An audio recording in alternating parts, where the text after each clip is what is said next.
네, 예수님께서 계실 때 서기관 중에 한 사람이 예수님에게 나와서 한 가지 질문을 던졌습니다. 모든 계명 중 첫 번째 되는 계명이 무엇입니까?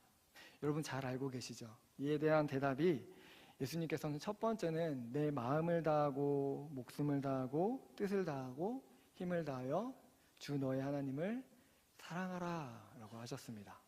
그리고 예수님께서는 묻지도 않았던 두 번째 것까지 얘기해 주셨습니다. 둘째는 이것이니 라고 하시면서 내 이웃을 내 몸과 같이 사랑하라 라고 하셨습니다. 바로 하나님께서 하나님을 사랑하는 것과 이웃을 사랑하는 것, 이것이 계명의 전부라고 설명해 주신 것입니다. 복잡하고 다양한 계명들을 지키는 것, 그것도 중요하지만 그 모든 것보다 사랑의 계명을 지키는 것이 중요하다는 것입니다. 그런데 문제는 어디 있습니까? 사랑이 어렵다라는 것입니다. 우리가 살면서 사랑한다는 것이 참 어렵다는 것을 점점 더 느끼는 것 같습니다.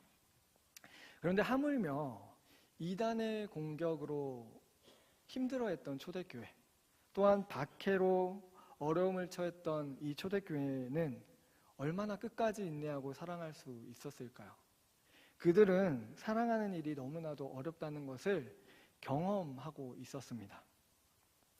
그런데 이러한 어려움을 극복하고 하나님의 백성으로서 하나님의 자녀라는 증거를 얻는 것은 사랑을 실천하는 방법밖에 없다는 것을 사도 요한은 알고 있었습니다. 그래서 오늘 본문에서 요한은 사랑이라는 것을 너무너무 강조합니다. 사실 요한은 사랑보단 원칙을 중요하게 생각했던 사람 중에 하나였습니다.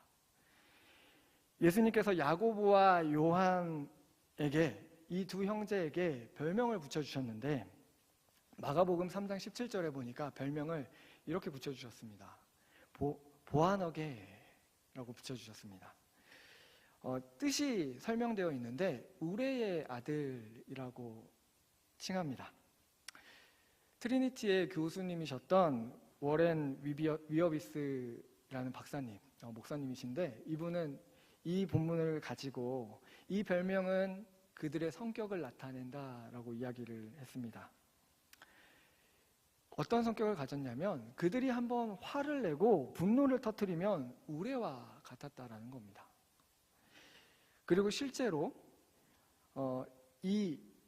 요한은 자신들이 모르는 사람이 예수님의 이름으로 귀신을 쫓아내는 것을 보자 자신들과 함께하지 않는 사람이라고 그들을 저지합니다.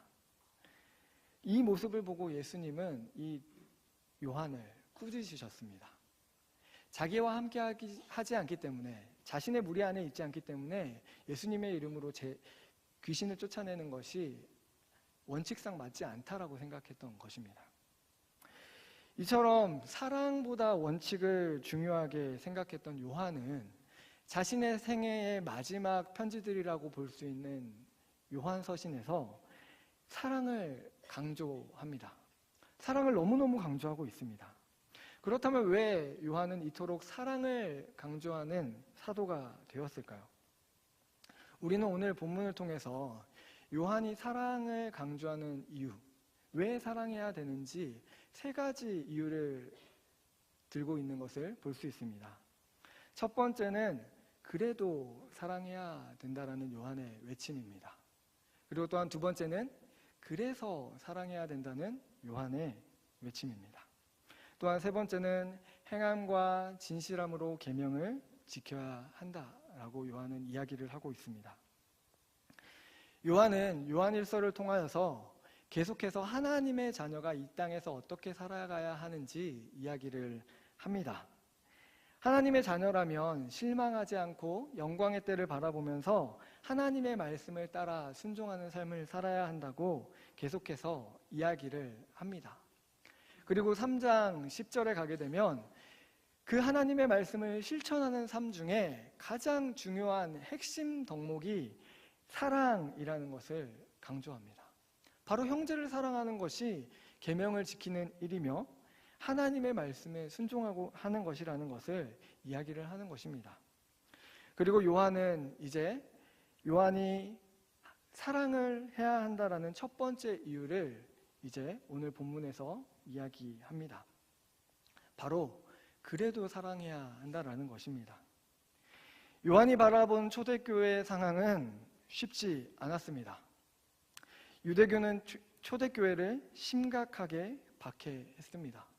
그리고 말씀을 오해한 이단들이 초대교회를 공격했습니다. 그리고 로마의 황제들과 총독들은 기독교를 박해했습니다. 이러한 상황 속에서 그들을 사랑하는 것, 또한 우리의 형제들을 사랑하는 것, 쉬운 일이 아니었던 것입니다. 그렇기 때문에 요한은 오늘 본문 13절에서 가장 먼저 하는 말이 이것입니다. 형제들아, 세상이 너희를 미워하여도 이상히 여기지 말라. 세상이 너희를 공격하고 너희를 미워하고 너희를 향해 손가락질해도 이상하게 여기지 말라는 겁니다. 그렇다면 이 말을 반대로 해보면 지금 세상이 그들을 미워하고 있다라는 것입니다. 여러분, 우리를 미워하는 사람을 사랑하는 것 불가능한 일입니다. 저는 그렇더라고요. 불가능합니다. 나를 미워하는 사람을 사랑해 줄 수 있다? 조금 어려운 일입니다. 조금 어려운 일이 아니라 너무나도 어려운 일입니다. 그렇기 때문에 요한은 그렇게 미움받는, 세상 속에서 미움받고 있는 그들에게 세상이 너희를 미워하는 것 당연하다. 그러니 그것을 당연한 것으로 여기고 그저 하나님의 말씀대로 사랑하라 라고 이야기를 합니다. 세상을 살아가면서 미워할 수 있는 이유가 너무나도 많이 있습니다. 다른 사람을 미워해야 할 이유, 우리를 손가락질하는 그 사람들, 세상을 미워해야 할 이유들은 차고 넘칩니다. 그런데 우리는 그 미워하는 그 마음에서 멈춰 서 있을 수 없습니다. 왜냐하면 세상이 아무리 우리를 미워할지라도, 형제들이 우리 눈에 보기에 미울지라도 우리는 사랑해야 할 이유가 있기 때문입니다. 그것을 이렇게 설명하고 있습니다. 우리가 사망에서 생명으로 옮겨진 자들이기 때문이라는 겁니다. 우리의 신분이 달라졌기 때문이라는 것입니다. 세상을 살아가는 하나님의 자녀이기 때문에 세상의 방식과 동일하게 형제들을 미워하고 나를 미워하는 사람들을 미워해서는 안 된다라는 것입니다. 우리는 생명으로 옮겨진 자들이기 때문에 우리는 사랑해야 한다는 것입니다.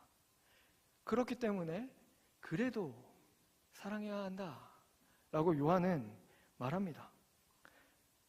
만약 하나님의 자녀들에게 이 세상의 것이 전부였다면 우리는 우리를 미워하는 그 사람들을 미워해야 할 것입니다.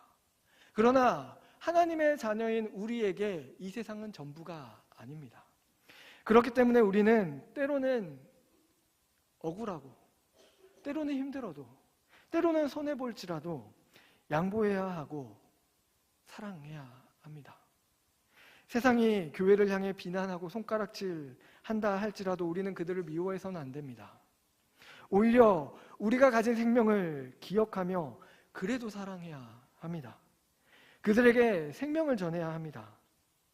이 시간 말씀을 전하는 저와 여러분이 우리를 미워하는 그 사람, 우리를 미워하는 그 세상에게, 그 세상을 향해 사랑을 외칠 수 있는 그런 믿음의 하나님의 자녀들이 되길 소망합니다. 요한이 말하는 사랑해야 하는 두 번째 이유는 바로 그래서 사랑해야 한다는 것입니다. 우리는 놀라운 사랑을 받은 자들입니다. 우리를 위하여 예수님은 자신의 목숨을 버리셨습니다. 이것을 알고 있는 우리들은 형제를 사랑하는 것이 마땅합니다.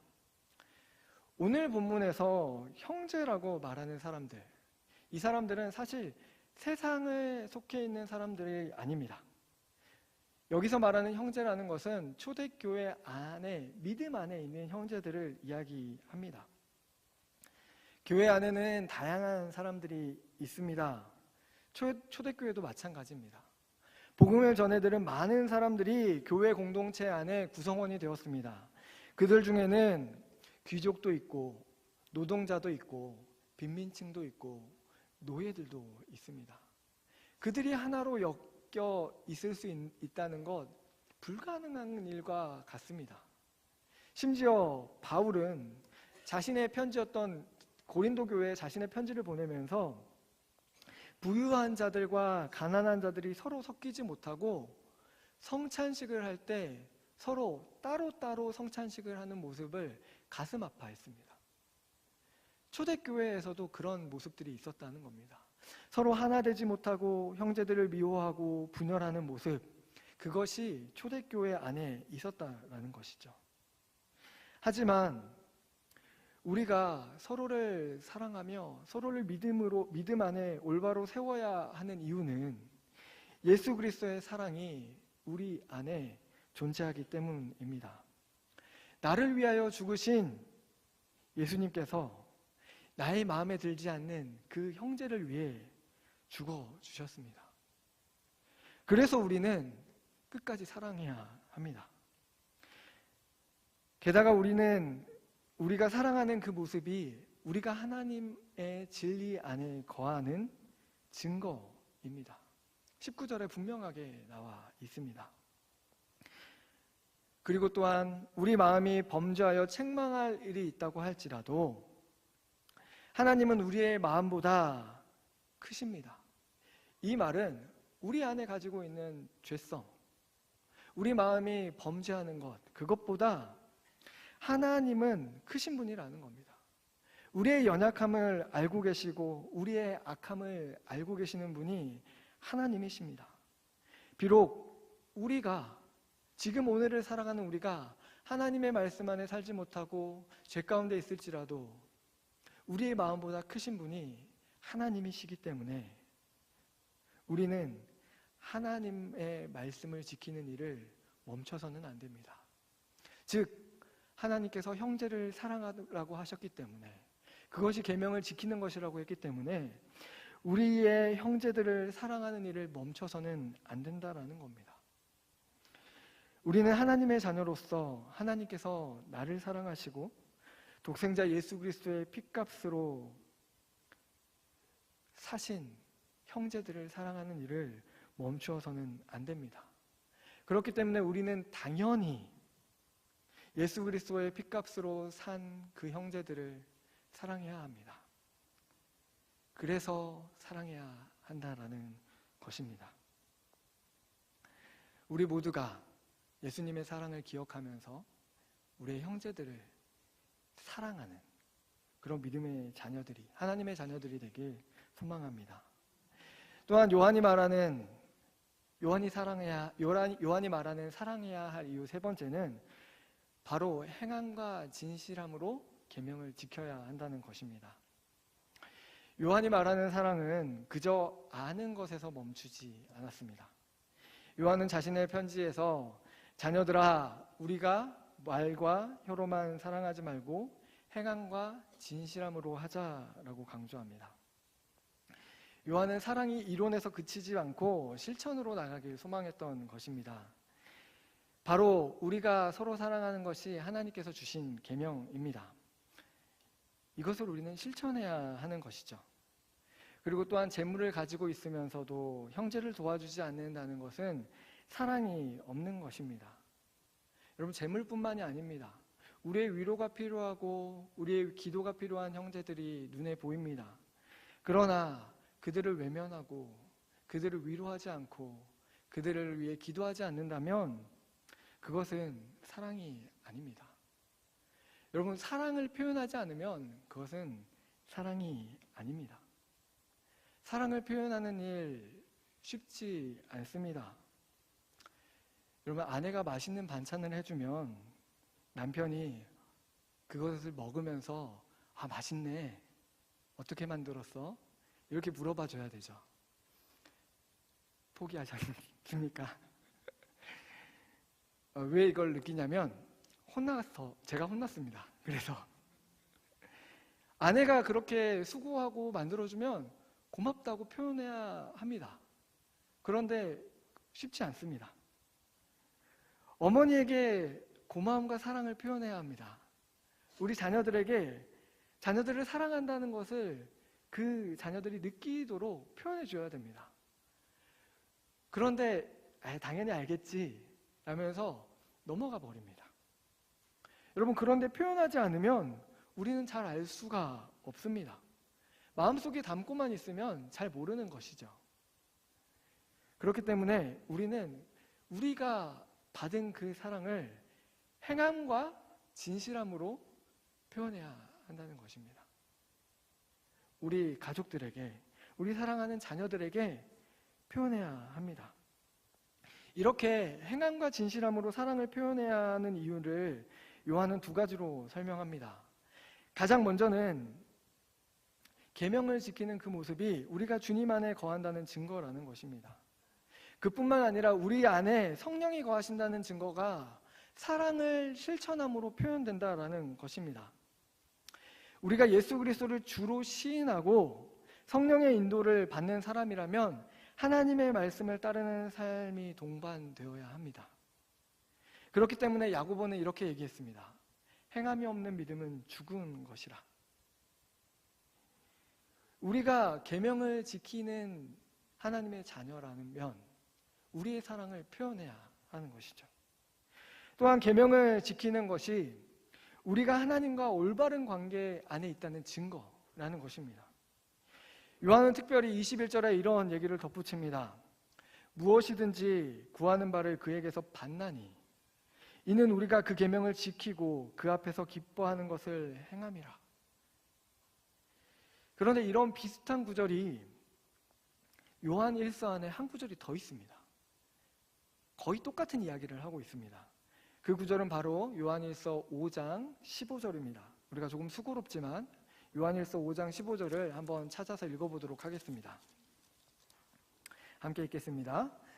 우리가 무엇이든지 구하는 바를 들으시는 줄 안즉 우리가 그에게 구하는 것을 얻을 줄을 또한 아느니라. 아멘. 약간 문장의 순서들과 뉘앙스가 틀려졌을 뿐이지 똑같은 이야기를 하고 있는 것입니다. 그렇다면 이 말씀을 읽어보면 우리가 계명을 지키고 하나님의 말씀대로 사랑을 실천하면 하나님이 우리가 구하는 모든 것을 다 들어주신다 라는 것처럼 들립니다. 마치 우리가 하나님의 약속을 지키면 우리가 하나님 앞에 하나님 나 100만 원 필요합니다. 그러면 어느 날 갑자기 100만 원이 뚝 떨어지고 이럴 것처럼 느껴집니다. 그러나 이것은 이 본문을 잘못 오해한 데서 나타나는 해석인 것이죠. 이 말씀은 하나님께서 우리의 요구를 전부 들어주신다라는 말씀으로 이해하는 것보다 하나님과 우리의 관계가 올바른 관계 안에 있다라고 이해하는 것이 더 옳습니다. 자녀들이 부모님에게 자신의 필요한 것을 말하면 어떻습니까? 부모님들은 자녀들이 하는 이야기를 잘 들어줍니다. 그리고 또한 그들이 스스로 필요하다고 깨닫지 못한 것까지도 부모님들은 채워주십니다. 또 때로는 그들이 가지기 싫어하는 것도 그 아이에게 꼭 필요한 것이기 때문에 주기도 합니다. 그것이 바로 부모님입니다. 즉 행함과 진실함으로 하나님의 계명을 지키는 삶을 살면 우리가 하나님의 자녀라는 증거가 되는 것이죠. 그리고 하나님의 자녀인 우리의 기도를 하나님이 놓치지 않고 다 들어주신다는 겁니다. 그리고 그 자녀에게 하나님이 가장 좋은 것들로 그 자녀에게 채워주신다라는 것입니다. 그리고 그것들을 채워주실 때 그 자녀가 원하는 것이 아닐 수도 있는 것이죠. 자녀가 아버지에게 뱀을 달라고 하면 뱀을 줄 사람이 어디 있습니까? 정갈을 달라 그러면 정갈을 줄 자가 어디 있습니까? 그것처럼 아버지 되시는 우리 하나님께서 우리의 필요에 귀를 기울여 주시고 우리가 하나님의 자녀로서 살아갈 때 우리의 모든 기도를 들으시고 가장 필요하고 적절한 것으로 그에게 갚아주신다는 것, 그것이 바로 우리가 하나님과 올바른 관계를 가지고 있다는 증거가 되는 것입니다. 그렇기 때문에 우리는 행함과 진실함으로 하나님께서 우리에게 부어주신 사랑을 다른 사람이 느끼도록 표현해야 합니다. 형제를 사랑해야 하는 것이죠. 그것이 우리가 하나님의 자녀라는 증거이고 하나님과 올바른 관계를 가지고 있다라는 증거입니다. 이 시간 말씀을 전하고 말씀을 듣는 우리가 하나님의 사랑을 표현함으로써 우리가 하나님의 자녀임을 증명하는 그런 하나님의 자녀들이 되시길 주님의 이름으로 소망합니다. 그렇다면 이렇게 사랑을 해야 한다는 것을 안 우리는 어떻게 살아야 하겠습니까? 이 시간 간단한 것을 두 가지 이야기를 드리려고 합니다. 첫 번째는 행함과 진실함으로 내 옆 사람을, 내 주변 사람을 사랑해야 한다는 것입니다. 우리가 교회라는 공동체 안에서 생활을 하면 서로 충돌할 때도 있고 마음이 맞지 않을 때도 있습니다. 그럴 때 우리는 서로 쉽게 상처받았다고 이야기합니다. 그렇습니다. 서로 의견이 다르고 서로 충돌할 때 우리는 상처받습니다. 하지만 그것이 우리가 사랑을 멈춰야 할 이유는 아닙니다. 그것이 우리는 사랑을 멈춰야 할 이유가 되지 않습니다. 왜냐하면 나도 상대방도 예수 그리스도의 사랑을 받은 하나님의 자녀이기 때문입니다. 이처럼 못난 나를 하나님이 사랑해 주셨듯이 상대방 역시도 하나님이 사랑해 주셨고 그를 형제라고 우리에게 붙여주셨습니다. 그렇기 때문에 우리는 행함과 진실함으로 그 형제를 사랑해야 합니다. 우리의 사랑을 그 형제가 느끼도록 표현해 주어야 합니다. 그렇기 때문에 지금 바로 우리 옆에 앉아있는 그 사람에게 하나님의 사랑이 느껴지도록 진실함과 행함과 진실함으로 우리의 사랑을 표현해야 합니다. 우리 옆 사람을 한번 쳐다보시고 행함과 진실함으로 사랑하겠습니다 라고 이야기했으면 좋겠습니다. 이것은 우리 옆 사람에게만 해당되는 것이 아니고 나의 가족들, 나와 함께 동역하고 있는 모든 교회 식구들에게 같은 적용이 되어야 합니다. 우리 바로 옆에 있는 나의 주변에 있는 그 사람에게 먼저 우리의 사랑을 표현하며 우리의 사랑을 나누는 우리 모두가 되길 주님의 이름으로 축원합니다. 그리고 두 번째는 실족한 지체들을 찾아가야 합니다. 우리는 교회라는 공동체 안에 있지만 안타깝게도 완전하지 않습니다. 우리는 그것을 인정해야 합니다. 우리 안에 그렇기 때문에 사랑받지 못했다고 생각하고 실족하여 넘어져서 떨어져 나간 지체들이 있을 수 있습니다.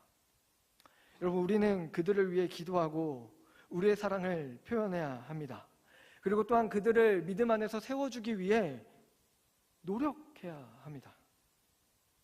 여러분, 우리에겐 좋은 기회가 있습니다. 홈커밍 행복 나눔 축제라는 좋은 기회가 주어졌습니다. 무슨 이유에서인지 우리 구역에, 우리 지역에 보이지 않는 지체들이 있다면 우리의 사랑을 표현해야 합니다. 늦지 않았습니다. 지금부터라도 우리가 그 사람들을 향한 우리의 사랑, 하나님의 사랑을 우리를 통하여 나타내시길 원하시는 그 하나님의 사랑을 그들에게 전해 주어야 합니다. 지금이 사랑을 표현할 적기입니다. 우리 모두가 이 홈커밍 행복 나눔 축제를 통하여서 우리 안에 실족한 지체들을 세워나가는 그런 하나님의 아름다운 사랑의 공동체가 되길 주님의 이름으로 축원합니다. 아멘. 사랑이란 단어는 참 어렵습니다. 그만큼 또한 축소되기도 쉬운 단어인 것 같습니다. 여러분, 제가 오늘 펜을 하나 들고 왔는데 제가 펜을 홍보하려는 건 아니고 제가 이 펜을 되게 좋아합니다. 이 브랜드의 펜을 되게 좋아하는데 제가 그래서 처음 부임하는 그날 이 펜을, 이것과 여기서 나오는 펜들을 사서 저희 목사님들에게 다 하나씩 드렸습니다. 이 펜이 필기감이 참 좋아서 저는 이 펜을 참 사랑합니다. 그런데 제가 이 펜을 지금 사랑한다라고 이야기를 했는데, 여러분, 이 펜을 제가 정말 사랑하겠습니까? 실제로 저는 이 펜을 사랑하지 않습니다. 제가 이것을 깨닫는 데는 오랜 시간이 걸리지 않았습니다. 아주 쉽게 깨달을 수 있었죠. 왜냐하면 이 펜을 잃어버렸을 때 이 펜을 찾기 위해서 저는 저의 모든 걸 던지지 않습니다. 이 펜이 불구덩이에 떨어진다고 해서 제가 불구덩이에 들어가지 않습니다. 단지 이 펜이 떨어졌을 때, 이 펜을 잃어버렸을 때, 그리고 불구덩이에 들어갔을 때 저는 안타까워하고 똑같은 펜을 삽니다. 그리고 또 옛날에 쓰던 펜을 까맣게 잊어버릴 겁니다. 여러분, 그렇지 않을까요? 그렇기 때문에 저는 이 펜을 이 펜을 사랑한 게 아닙니다. 단지 이 펜을 좋아한 것이죠. 오늘 요한은 사랑하라고 이야기합니다. 여러분, 진짜 사랑한다면 내가 조금 상처받아도, 내가 조금 힘들어도 절대 놓을 수 없습니다. 진짜 사랑한다면 불구덩이 속에라도 들어가서 그 사랑하는 사람을 건져와야 합니다. 내가 어떠한 희생을 치르는 한이 있더라도 그 안에 들어가서 꺼내와야 합니다. 여러분, 오늘 우리는 말씀대로 형제를 사랑해야 합니다. 그런데 우리는 이렇게 얘기합니다. 너무 힘들어. 할 만큼 해봤어. 이제는 포기하고 싶어. 여러분, 그렇게 말할 때 우리는 어떻게 선언하는 것과 똑같냐면, 나는 그 사람을 사랑하지 않았어. 단지 잠깐 좋아했던 것뿐이야 라고 이야기를 하는 것입니다. 여러분, 오늘 이 말씀을 듣는 우리는 형제를 사랑해야 합니다. 나에게 조금 상처를 준다고 해서, 나를 조금 힘들게 한다고 해서 그 사람을 포기할 수 없습니다. 그 사람이 불구덩이에 빠져 들어가는 걸 보면서 나는 할 만큼 했어 라고 이야기해서는 안 됩니다. 그렇기 때문에 하나님께서는 오늘 우리에게 사랑하라고 이야기하십니다. 그래도 사랑해라고 하십니다. 그래서 사랑하라고 하십니다. 행함과 진실함으로 하나님의 사랑을 증명하라고 하십니다. 여러분, 우리 모두가 진짜 형제를 사랑했으면 좋겠습니다.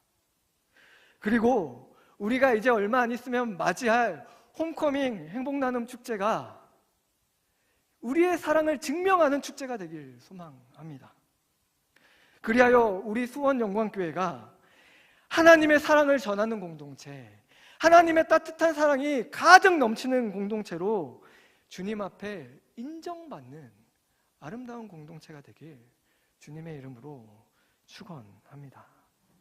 이 시간 우리 함께 말씀을 생각하면서 기도했으면 좋겠습니다. 우리가 형제를 사랑하는 마음을 주시길 함께 기도했으면 좋겠습니다. 진심으로 형제를 사랑하고 하나님의 마음으로 서로를 섬기며 세워주는 아름다운 공동체, 사랑의 공동체가 되게 하여 주시옵소서. 말씀대로 제대로 사랑할 수 있게 하여 주십시오.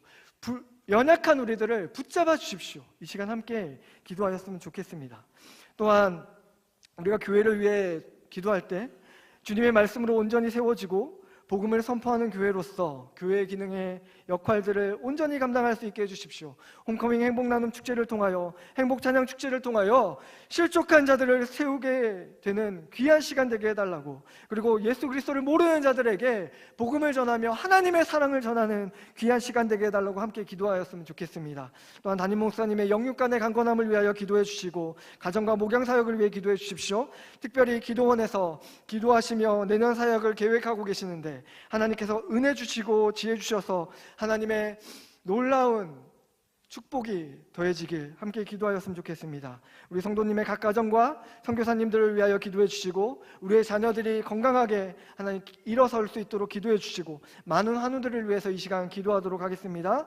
특별히 이 시간에 경로구역에 김승등 집사님의 큰딸 홍성순 양이 조직검사를 했는데 대장암 3기라고 판정받았다고 합니다. 하나님께서 치료의 역사를 더해달라고 6번의 항암 치료 가운데 깨끗하게 암덩어리가 제거되는 놀라운 은혜가 있기를 하나님 은혜 달라고 이 시간에 함께 기도하도록 하겠습니다. 우리 주여 한번 외치고 간절히 기도하도록 하겠습니다. 주여